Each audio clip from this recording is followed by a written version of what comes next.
Would JD Vance beat Gavin Newsom at 28 but lose to Kamala Harris? That's what this poll from Zogby says, so we're going to go through this today and see what's going on the Dem side and then in the general election. So here we've got 5 head-to-head matchups. First, it's Kamala Harris against JD Vance. That's the big one. Apparently Harris is ahead by more than 6%, 48.5 to 42.1. So Harris almost hitting 50% there. So what happened here? Gavin Newsom was the one who was rising in the polls. Harris was sinking. Now she's back in the conversation, at least according to this poll. Now if you go down here, we've got Vance against Newsom. That one has Vance ahead by 3.5. So that is pretty inconsistent. Either Newsom really sank and he's a weak candidate, or Harris became super strong, or this is just an outlier. Because if Vance can beat Newsom here, but then also clearly lose to Harris, then Harris is also beating Marco Rubio by 0.3%, and then down here even Newsom is beating Rubio by a couple of points. And there's also Rubio against Josh Shapiro, but a ton of undecideds in that one. Both of them at about 35%. So personally, I don't buy Harris being that strong of a candidate. I think she blew it in 24. I don't think she would get through a primary. There's other candidates out there that I think would be better, including Newsom. But I'm also open to being wrong. Maybe Harris is actually what people are craving. We'll find out. But if the prediction market is any indicator, take a look at this. Newsom is the favorite to be the nominee for the Dems at 35 cents. That's not Harris, and she's also not even in second place. That's AOC at 12. Harris is in third, tied with 7 cents with Shapiro and Bashir. This seems like it would be much more accurate. Harris has the name ID, but I think people are expecting her to kind of flop if she actually runs and once things get started. Now let's look more at this Zogby poll. So we've got the polling dates here, January 1st through the 7th. And they also break down the sample with different racial groups. So everybody's going to weight their data differently, but let's get into this and see what we've got.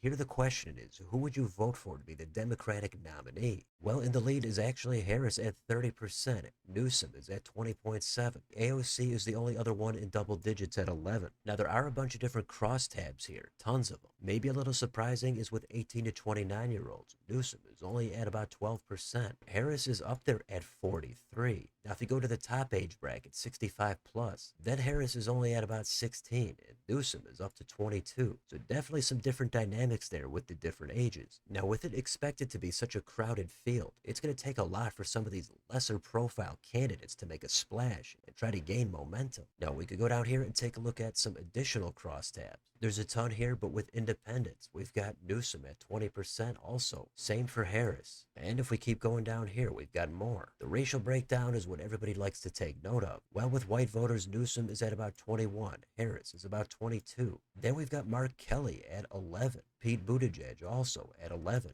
And AOC is just under that at 9.6.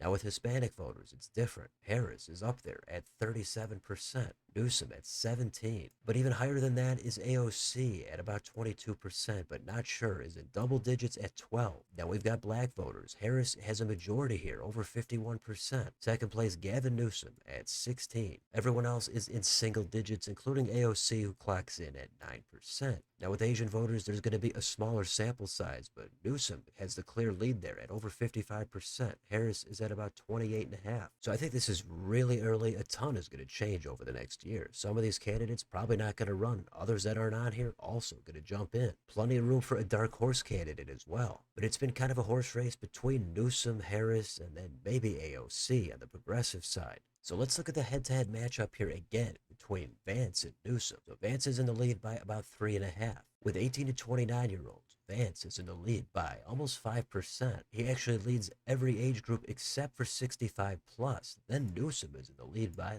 less than 1. Down here with independents, Newsom is in the lead by about 5. And what about the racial breakdown? Vance ahead by about 8 with white voters. With Hispanic voters, Vance has an even bigger lead over Newsom. It's about 15%, although about 20 are undecided. And with black voters, Newsom in the lead by about 11. That seems like a bit of a stretch to me. Again, it's not a huge sample size, but with Asian voters, Newsom has a massive lead, about 40 points. And if we go down here, this might be a little surprising. With urban voters, it's dead even at 42% each. Suburban voters, Vance is barely ahead. And with rural voters, there Vance is ahead by 20%. With an income less than $25,000, Newsom is ahead by 6. And with more than $150,000, Vance is ahead by 11. So some of this is conflicting. It is just one poll. Always take it with a grain of salt. Look at things in the aggregate. But I'm not going to lie, some of this doesn't really make a whole lot of sense to me. But let's move on to the other head-to-head matchup. The horse race between Vance and Harris. here Harris is ahead by more than 6%. I'm not sure why that would be the case if Vance was beating Newsom by 3.5, but 18 to 29-year-olds break hard for Harris by about 23%. But then if you go to the top age group, it's the opposite of Vance versus Newsom, and Harris leads every age group except 50 to 64. There Vance is ahead by a few. Independents are breaking for Harris by about 7. Down here with the racial breakdown, white voters are breaking for Vance, but it's narrow. It's less than 4%. Hispanic voters go for Harris by about 8 or 9. Black voters easily go for Harris by more than 40%. With Asian voters, it's even wider by more than 45. And then finally, down here, urban voters break for Harris by more than 15. Suburban voters, it's narrower. We've got Harris ahead by about 5. And rural voters break for Vance by 12. And then the income breakdown, less than 25,000 for Harris by about 23%. And then at the top, 150,000 or more are breaking for Harris still by about 5. So it's fun to break down these polls every once in a while, but I'm going to say there's not a whole lot here I think makes a ton of sense. The markets reflect what I think, and that's Harris is not likely to be the nominee. It's not impossible. Her name ID is sky high. She was the nominee last time, but she had her chance. There are far better candidates out there, and I think somebody else is likely to take it if she decides to run. But every once in a while, people get everything wrong, so we could be in for a surprise. Who knows? For now, let me know in the comments. Has Harris regained the lead from Newsom for this nomination? How strong of a candidate do you think she is? Is she even going to run? What about the other candidates? And what about the head-to-head matchups? Could Vance really beat Newsom but clearly lose to Harris? And then the crosstabs. What jumps out to you the most? Let me know down below. On your way out, don't forget to like, share, and subscribe. Join if you'd like to help support the channel. Thanks for watching. I'll see you next time.